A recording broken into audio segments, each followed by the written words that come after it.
How's it going, everyone? So in this video, I'm going to talk about how to make your teeth white in only 1 minute. So before I get started, please subscribe to my channel if you haven't already. I do appreciate the support, helps my channel grow. Please follow me on Instagram, DylanBerg999. So there is one little thing you guys can do first thing in the morning and before going to bed, and that is called oil pulling. It is by far the best method to make your teeth white. If they're not white, they're yellow right now, oil pulling will work. All oil pulling is you get olive oil, about a tablespoon, maybe 2 tablespoons.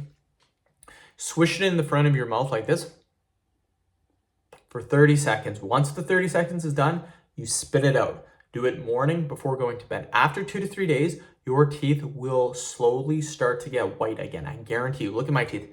My teeth are pure white, and that's from oil pulling. So that's what I recommend. It is amazing. Your teeth will become white. I guarantee you. End of video. Thank you so much for watching.